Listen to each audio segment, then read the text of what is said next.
Easy, easy, easy. Oh. Really? He's on the camera. I know, really? That is hilarious. Yeah, for a horse who never spooked. It probably, he got a reflection. Oh, yeah. Yeah, because he doesn't. That's funny. Oh, that'll be our intro. Well, thanks, Regalo.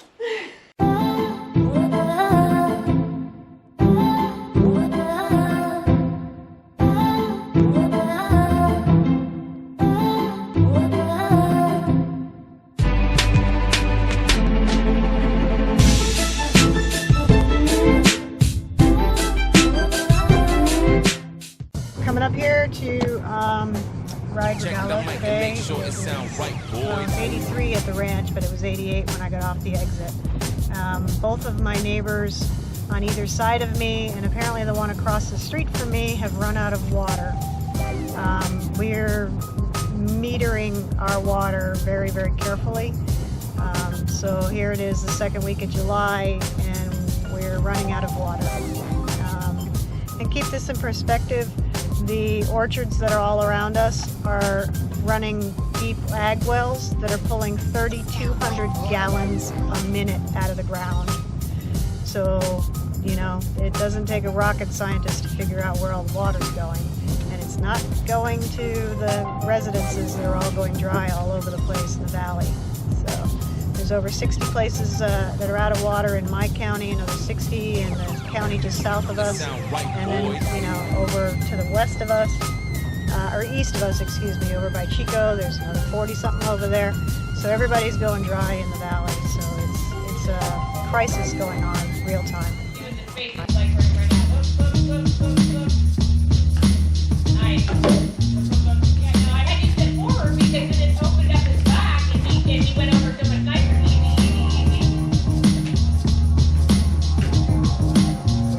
Yeah, but his head was up, so you feel like, hey, you're not having any control. That was a bad approach. That's good.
video I got, but you would have seen whatever I got. So today we worked on me having to check him and be a little bit firmer when he starts getting hectic and he starts racing against me and throwing his head in the air. So once I checked him a little firmer, then he came back to me, and then I was able to get him in frame. We worked on poles today just to try to divvy it up. So we did the trot poles, trying a couple different methods to get him to be a little calmer through the poles.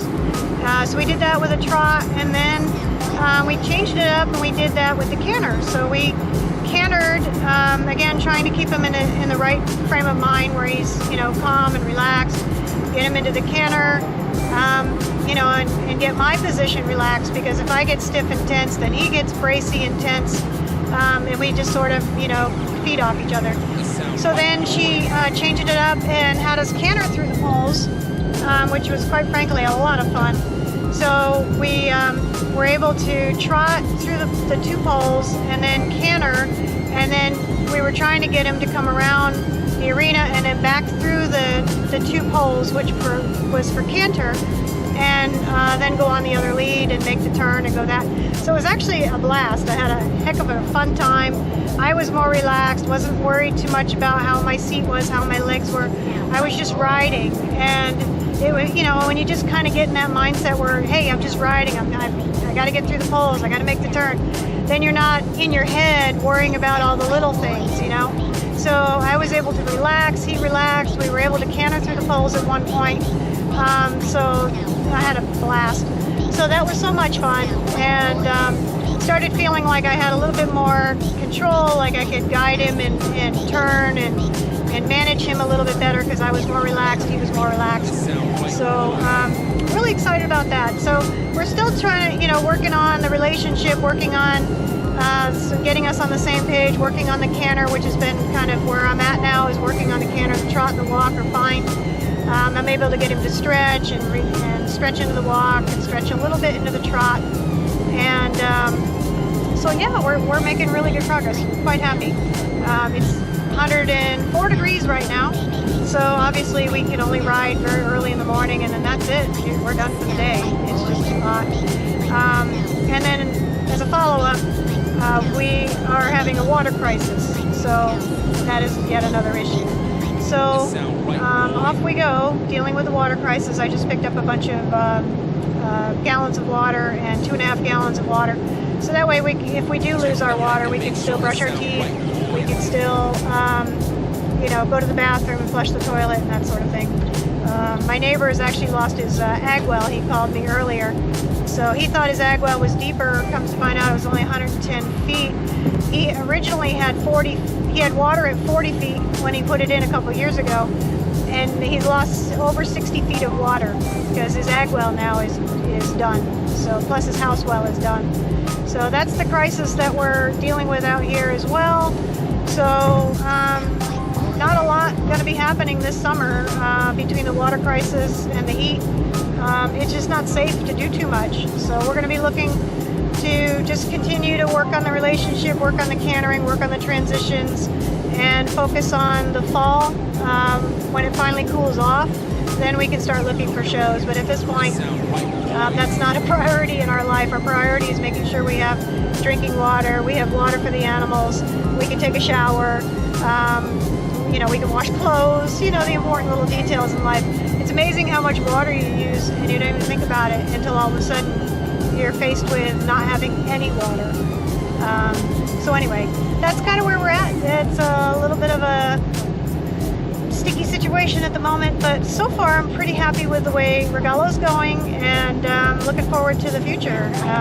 Next year I think is going to be our year where we're going to be able to get out and show, and really psyched. Really psyched to be able to get out and be competitive and really have some fun. I really enjoy riding him. He puts a smile on my face every time I ride him. I just love that horse. I love all my horses, but he's pretty special. I'm quite happy about that. Anyway, that's where we're at today.